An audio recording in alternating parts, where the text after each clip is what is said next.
Hey, what's up, guys? I recently played Palworld, and I wasn't really expecting it to land as well as it did with me. Because on the surface, it's easy to kind of reduce Palworld to just being it's Pokemon with guns. That's the joke, that's the headline. That's the thing that people say because it's quick and it's technically not wrong. But the more I played it, the less I felt like that description was doing the game justice. Because underneath all of that chaos and all of the guns, Palworld is doing something that Pokemon has kind of refused to do for a long time. And that is let the fantasy grow up a little bit. Now, to explain what I mean by grow up, I need to take you back to 1991, which is the year that I was born. And if you're a 90s kid, Pokemon was to you what Fortnite is to kids born in the late 2000s, 2010s.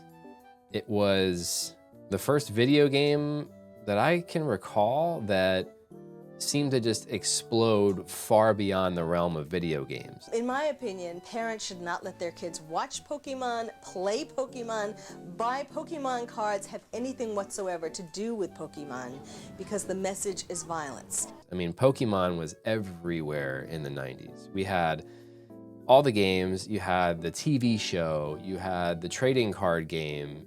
I remember going to Burger King as a kid and you could get like a hat, whatever the kids meal at Burger King, and you would get like a random Pokemon for, I don't know, it was like a year or two where they did this promotion. But as I grow up, you know, I kind of leave Pokemon behind. I think a lot of us did, and I will still occasionally play some of the Pokemon games that come out.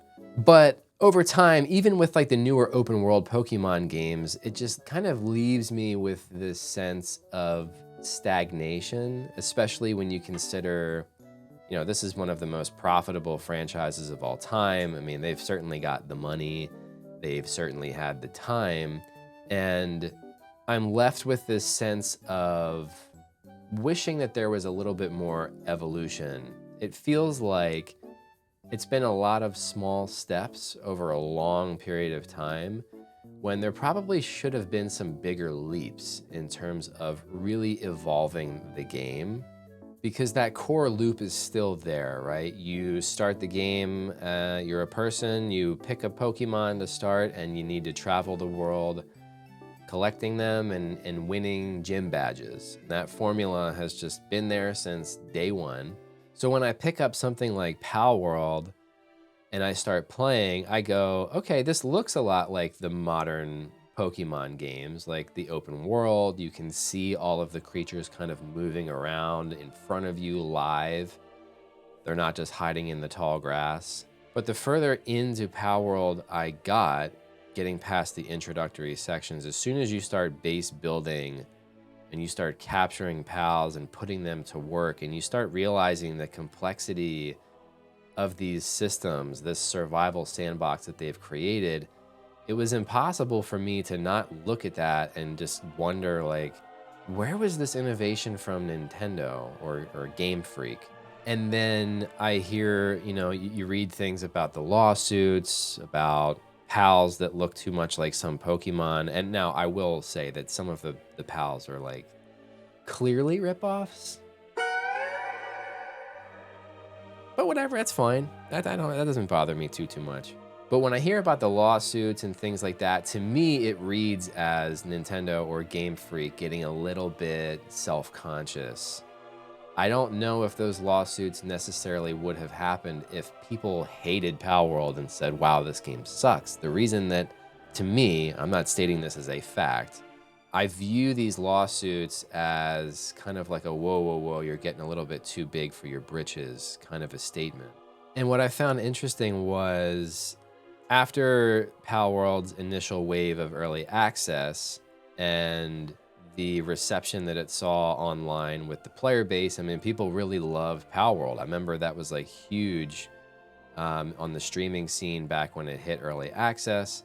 And after all of that, you have the lawsuits that come into place, and then Nintendo releases Pokopia, which I've played, and I think Pokopia is a totally fine, cozy little game, but I can't help but view it as some sort of response to Palworld.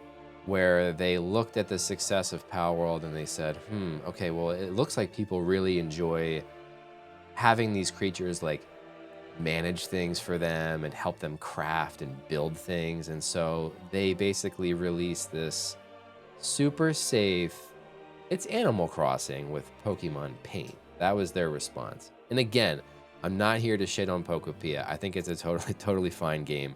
But to me, it felt like a response where they just go, well, people really like that. Well, here, you can have Pokopia, and now you can have the Pokemon that you love, and you can do just this one aspect of Palworld. It felt weird to me. And again, all of this kind of snowballing into this concept of like, man, I just feel like Nintendo has let Pokemon stagnate a bit.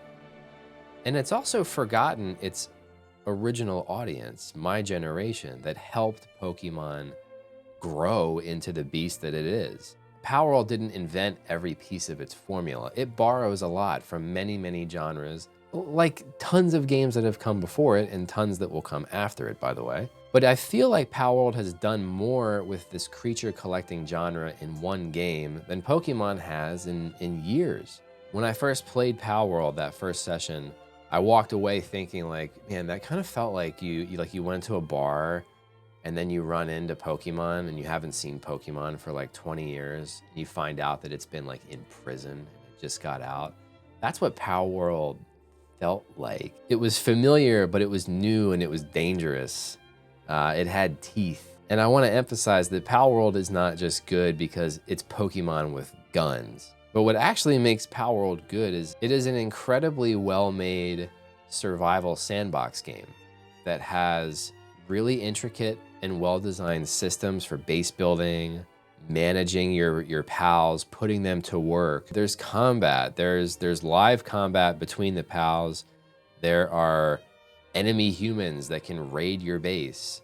So many of these interesting systems, and it has really good exploration too that feels heavily inspired by something like Breath of the Wild. But what I love is that the creatures themselves in Palworld are so central to the experience. They are the machine that drives that world. You can have them build, mine, fight, cook, craft. They get injured, they get sick, they get tired.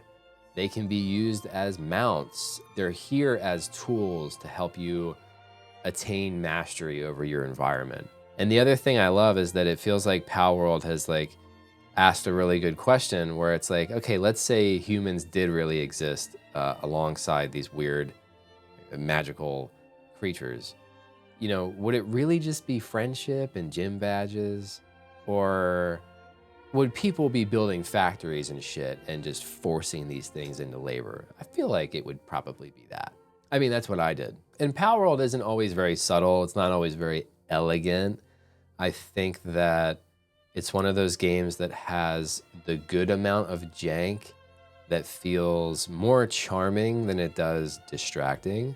You know, it certainly has that feel of like an indie game, but an indie game that took all these different elements from other genres and successfully kind of molded it into this new, fresh take on a genre that's grown a little bit stale. The way Palworld reminded me of Pokemon and then made me think like, man, I feel like all that audience, that market is still there for Nintendo to tap into with Pokemon, but they just gotta like, don't be afraid to let it grow up a little bit. Sometimes I think you can still have your main flagship releases that should be geared towards a younger audience, because I'm not trying to sit here and say that, well, kids today shouldn't have good Pokemon games. That would be stupid.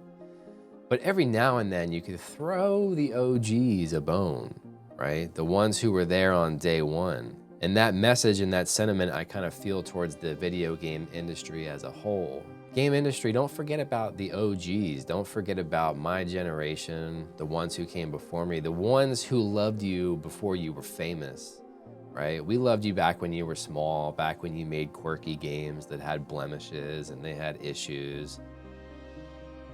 We were there, and we're still here. So every now and then, just throw us a bone.